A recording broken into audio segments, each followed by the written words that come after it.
was an important period of time. Despite the fact that I hated the fashion, I hated a lot of stuff in the 80s, right? That wasn't my decade. Like I said before, like that was my wife. She loved 80s, man. She was all about that shit, the hair, the outfits. I hated the 80s, man. Me, the 80s is a no-go, man. I would not go back to the 80s for anything. Like that would be, even to be that age, like that was a good age for me. I was young, I was a kid in the 80s, but I ain't going back there, man. I didn't like nothing really about the 80s, man. So I'm just being really honest in my criticism. But that does not mean that I can then ignore the 80s contributions to our media, right? The 80s did a lot. Like a lot of the foundation for the music that I would listen to in the 90s, of course, came from the 80s. Well, the 70s, 60s, it was all progressional. And I feel like it got worse in the 80s and then it got good again in the 90s. Okay. This is how I feel about things. But I can't ignore their contribution to a lot of aspects of our culture. And in this time, we're going to take a look at their explosion into zombie movies because the 80s brought their own funk or stank to which they put on zombie movies. They literally transformed the zombie from a single recognizable monster into like a whole category. This is where zombies kind of blew up. I don't know if it's for the benefit or not, but zombies have now been supernatural corpses, they're biological accidents, they're military experiments, they're radioactive mutants, they're alien controlled bodies, or even intelligent dead people. The spectrum and gambit of said zombies has expanded. Like zombies have really been doing a lot to market themselves and be like, we're more than just this, man. This is what zombies did. I don't know if you guys realize this, but zombies said we are more than just this, and clearly they've proven it. We're not just corpses that come back to life. We're all this stuff, man. We're a complex people, man. Sometimes we got alien connections. Sometimes it's radiation. Whatever it is, we zombie in. And they're all collectively together. And it's like you don't hear zombies fighting against each other. You never, ever seen two zombies fighting against each other, man. That says a lot about unity, man. We might say that they don't have any higher brain activity, but they understand cohesion, man. They understand, camaraderie, right? Staying on an objective goal. That's the strength of the zombie, man, is that no matter what, man, they stick together, man. We might beef this out later, but not in front of company, man. When it comes to company, we're on a mission. We're going to stick to the task. That's what we all eat. We're just going to lean against this. We don't have superpowers. We don't get super strength. We can all lean on this stuff. We can all just keep banging on this window with even though we lack the coordination of properly moving our hands or our fists. We can't talk. All we can do is grunt, and we let you know that, yes, something to eat over here, and let's go for it, man. Everybody getting a little bite of something is better than you getting a whole body to yourself and me getting nothing. That's what they say. They stay on the grind. We'll just find the next body, guys. We'll just keep on eating. It's unity on a whole nother level, right? So this is how zombies, really got going. But in the process, the movie became less about the zombie and more about us. Like, what happens to society, after this? Like, can we survive?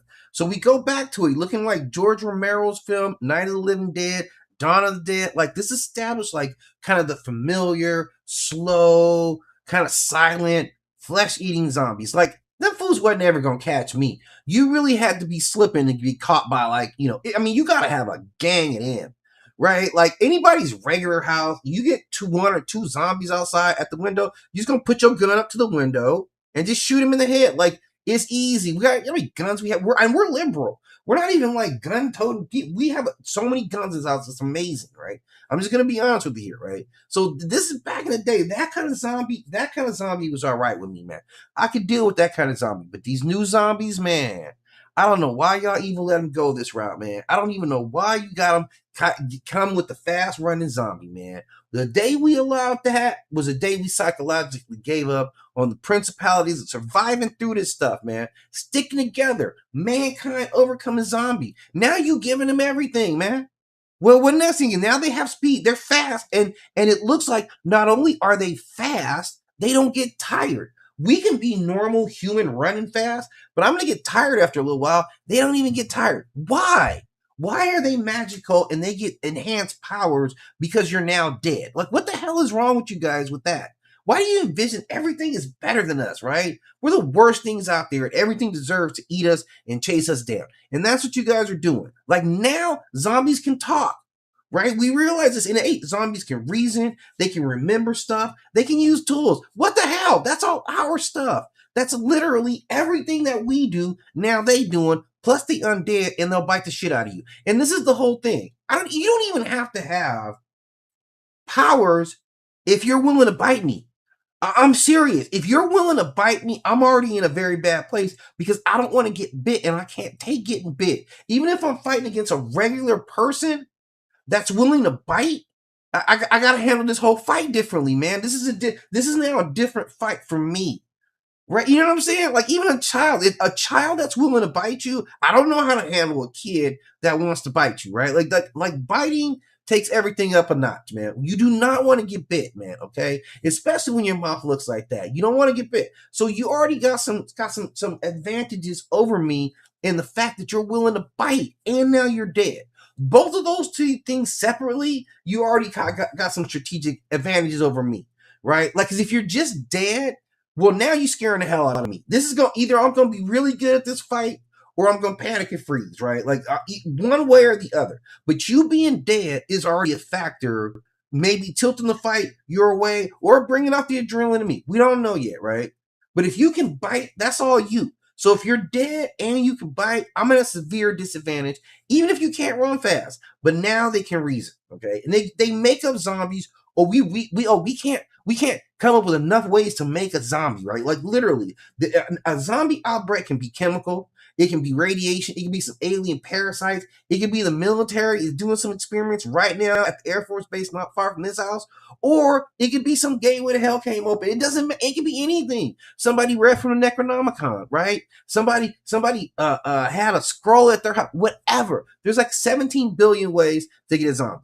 And they're increasingly mixed with every genre of movie. Zombies are in comedies now.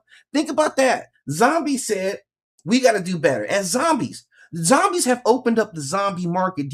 Have you realized how much more work zombies are getting? Zombies are getting more work than anybody else because we're in every kind of movie. It can be a movie about the military, aliens. It doesn't matter. What zombies will be there. We'll be there. Like werewolves get nothing compared to zombies. Zombies are on a whole nother gambit right now. They're at the upper echelon, right? And zombies, like their whole destruction, like it's less about the predictability. It's more about like it's hard to like they make life hard, man. Like, and we got a lot of really good films. So I'm gonna get right into this. We got, I mean, like the filmography on zombies. Like I could go on, man. I haven't even been doing this. Like, okay, let me break into like the filmography. Like, okay. The strength of the zombie, let's remember this. The strength of the zombie is overwhelming numbers. Okay? Zombies are pack hunters. You want to get a bunch of them all together, going for the same purpose, right? They cut off angles of escape. They push stuff down. They just gum things up where you can't get away long enough for me to bite you. Because once I bite you, that's it. We got you. Once I get you, we got you. And they know that. They're very confident in their time-tested strategy of grab and hold it, right? I don't know if you guys know about this strategy. There's a whole book on this. It's an ancient technique. And it's called grabbing and holding. That's what zombies do. Repeatedly. They just grab and hold it and bite. Grab and hold. I'm getting the bite that I can right now. Everybody else, it's your responsibility to cut off everything else. He's already held. I've already grabbed him. One more grab him and hold him, and we're good, guys. So let's get on. There's enough for all of us here, right? Like that's the strategy. There's enough for all of us. And I'm already biting, so I'm going to get the most in right now. And I'm trying to position to get to the brains. That's really all. They used to just want brains. Now they seem like they eat everything, right? So the greatest zombie power is the zombie itself, right? The horde itself. One zombie might be manageable. Hundreds collapse every type of defensive system that you could have up, except burning them up, like flame up, right? So the zombie horde also destroys normal advantages of civilization, like money, social status, education, political control. None of that stuff matters when it's a zombie horde running through the streets. And we all know this.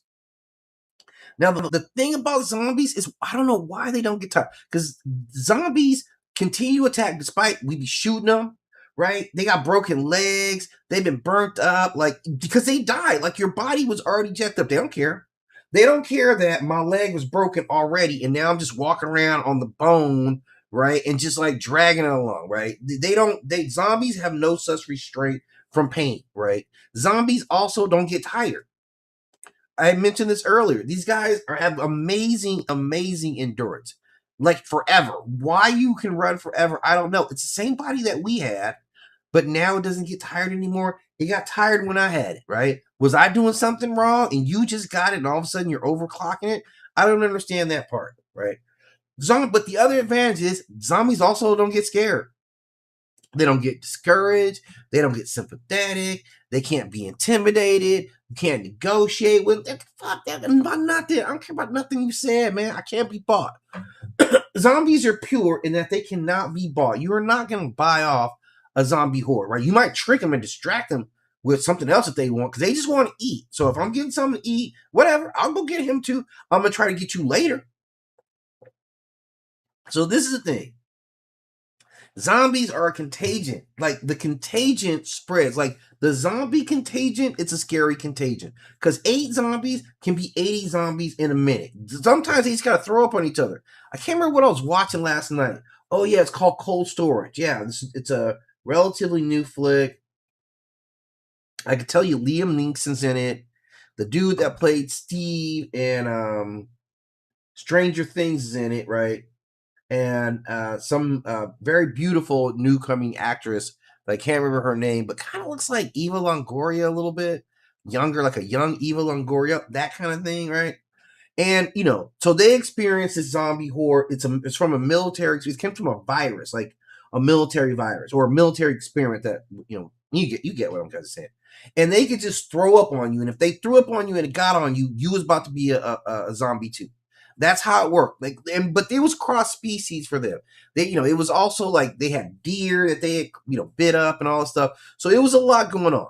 Okay. Now, also the thing you guys got to worry about, man, is like zombies have the unpredictable levels of intelligence. Like depending on which zombies you messing with, man, especially if they were really smart before they became zombies, sometimes that shit be lingering over, man. Like you could go back to watch Resident Evil. Some of them zombies remember, like, yeah, I pressed this in this door. Zombies be remembering stuff, man. They remember how to open doors. So they're a lot of times like, yeah, we hope they're all just we hope that, right? But you can't even really solidly believe that they're just gonna be the dumbest things around. You can't. Like I wish you could. I can't tell you that, man. So they're upgraded, man. They got extreme resilience and stuff, man. Right? Like zombies, like, look, they can take it, man. Severed body parts, whatever, man, whatever, man. The real weakness of zombies, it ain't much, man. Destroy the brain, and you usually got them. Destroy that, and you're usually good with your zombie. Or you can just disable them where they can't move. That's also completely acceptable. But don't leave it around. So, it's kind of gross. Just clean up your mess. Just kill them. Fire obviously can destroy, but like it's dangerous unless you know exactly what kind of zombie that you're dealing with. Like if it's one of these like radiation zombies, I don't know. If it's like a virus zombie, you could be helping to spread it. Like, so we don't know. And sometimes, they're on fire and they're still just coming after you anyway. So now you're getting ate and bit up at the same time. You're getting cooked for dinner at the same time now, right? So zombies also are all about decay, right? That's the other thing. They don't feel pain, but their bodies just kind of like eventually, like, they decay. Like they can't reproduce. So as long as you can kind of reduce their mobility, you can even get away without killing them. And some of it's wear and tear. You guys are out there beating on stuff. Your arm's eventually gonna fall off. Like it's going to happen. It just ain't happening fast enough, right? And that's kind of the thing. So different kind of zombies have different levels, and infections do different things. And we've seen a lot of that. But at this stage, this is kind of how we have to go with zombies, right? Like it's a whole thing, right? And zombies, like it's always kind of tied to kind of what we reflect as a culture. So there's been a lot in zombies, and the 80's contributed to it. So the 80's saw a big change in zombies. This is when zombies got super. They got extra, and it started to be problematic right about this time. This is the 80's fueling this stuff, man. I'm gonna give you some of my highlights. Not necessarily going in chronological order, but I got some good order for you here. I wanted to start off with, see if I got these right here. This is one of my favorite ones, right? Pet Sematary, which comes out 1989, right? And this was a zombie movie. Obviously, like, this is Stephen King, based writing. and it's all about like grief, like grief, refusal to accept death. So it's kind of not a traditional, because it's not about an outbreak. It's not about an outbreak, and the zombies don't. Well, they do replicate because it's all based on this like sacred land. So this kind of hints at some older mythologies. This is this is about this doctor, and he moves out there, and it's a terrible story, man. It's on like the first day they move out there to this like rural area, and the first day, man, the son gets hit by a truck and he's dead. Like, I mean, literally, like the first day. So he can't, he can't take it, and this grief is destroying the family. So his neighbor, why he tells him about this secret Indian land, and then tells him, "Don't go over there and do this stuff," right? Because I'm immediately going to do exactly what you told me not to do. And he ends up like burying his kids. Kid comes back. So now they're on this whole cycle. And it's terrible. It's terrible. But I mean, it's a deep movie because you get like they give you signs. Like, first of all, it's Stephen King kind of tying into that whole um original American culture, original American story about how they use this, about how they use the land and how it got corrupted, and they knew it.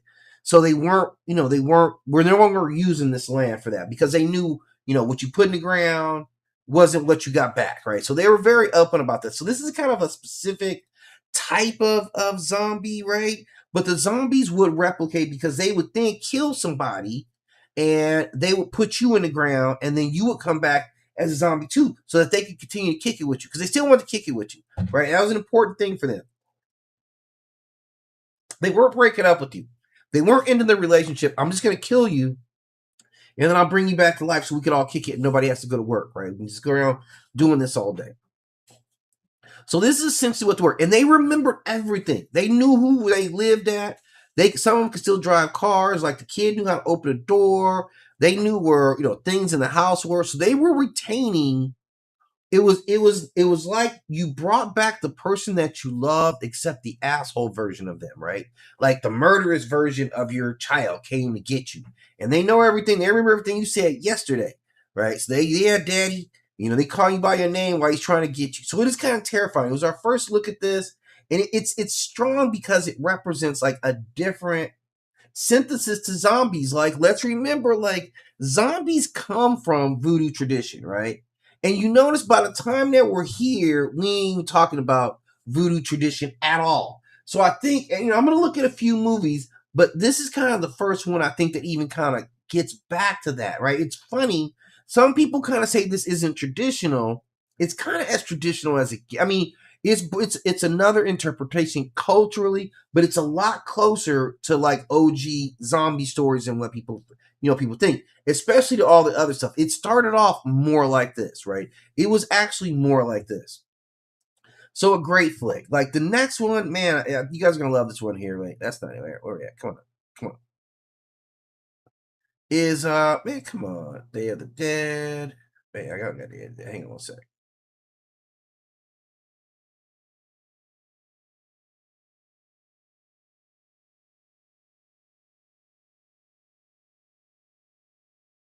So the Day of the Dead comes out, and this is 1985. This is another George Romero takes place after a zombie apocalypse has already been lost. So this is the after the zombie done went down, and we took that L, and it's surviving in the world after. So this is about humanity. This is about institutional collapse, which is what a lot of zombie movies ultimately get to right off the bat. Like The Walking Dead is the extended version of this, this filmography here, right?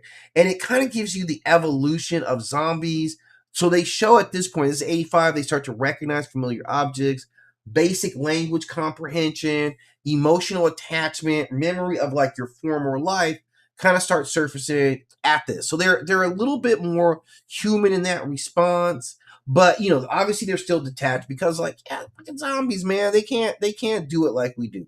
So they're a little bit more human, and you get a lot of like competing theories about what their strengths are. This kind of stays true to it, and it's really one of my favorite zombie movies because it's the first one about like real collapse. Now this other one here, let me get to this one here. This is come on, where you at? The Return of the Living Dead. Now this is the 80s putting their stamp on it, right? This is the 80s really saying, okay, this is 80s culture, like punk rebellion. It's the reinvention kind of the zombie like rules. This is Dan O'Bannon's Return of Zombies, one of the most influential zombie films of the 80s, and it doesn't like kind of imitate George Romero, but it rewrites the rules, right? That's what it gets. It kind of gives you that horror, that darker comedy, adds the science fiction aspect and punk culture into a story where every traditional survival system fails. So these zombies can run now, they can speak, they can coordinate attacks, they can survive catastrophic body damage, but they also don't simply consume flesh. Like these guys want, as we say, brain specifically. So the idea becomes so singular because that would launch off this whole like brain eating within a lot of zombie movies that would come after this. This is really where it gets jumped off, right? So this is 1985. This was primarily shot in Louisville, Kentucky. This is classic like zombie horror, right? I'd also call it punk horror, kind of sci-fi. It's exposure. Now this is all based on exposure to a military chemical called Troxin 245. So if you ever hear about this stuff, run.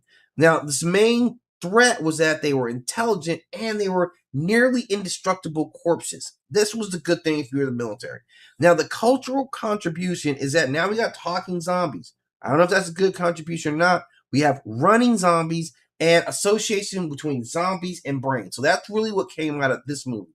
And this movie is loosely connected around the history of Night of the Living Dead, but it doesn't necessarily operate within that. So it's giving some homage to it, but it's not necessary. So he's giving it the framework, but he's kind of having his own flexibility. So it presents George Romero's movie as a fictionalized cover story, right? So he's saying it really happened. This is what really happened, and that they just made the movies to cover up. So Frank, an employee at a medical supply warehouse, tells his coworker on the Night of the Living Dead is based on true incidents. So they're talking about it. And apparently the US government covers up, the development of this chemical that reanimates the dead. So several container bodies were mistakenly shipped to the warehouse and left sealed in military canisters.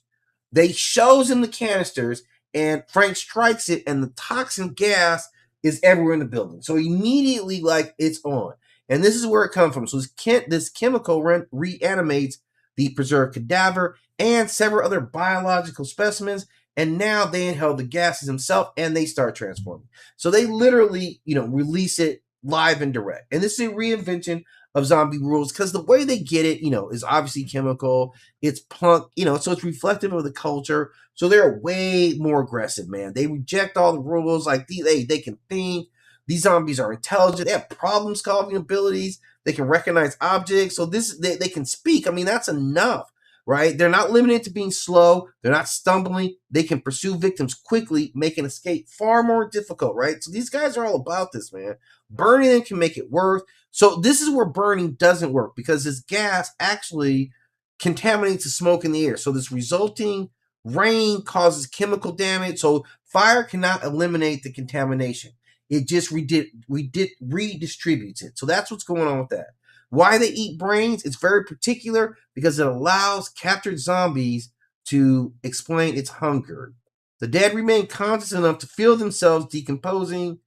Existing in a reanimated body is physically agonizing, so eating human brains temporarily reduces the pain.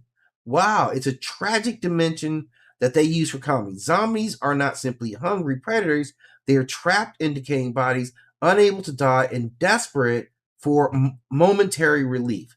So that's kind of the strange aspect that they bring to the zombie genre. Again, that's the eat brains emerged during that period of time. And then it's rebel punk. So the characters are not conventional like middle class heroes. They're kind of punks.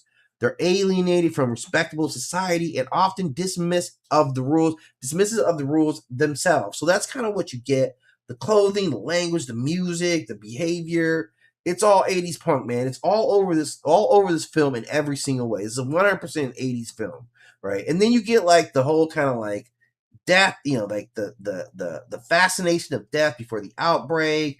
Like there's a lot. Like this is kind of like this punk rock era where like there's this recklessness, like the buildings it's a whole disconnect. Like the responsible adults are not equipped for an emergency, so it falls to these punk kids ultimately to do that. So it's a lot to it, and I think it's a fine example of a good zombie flick.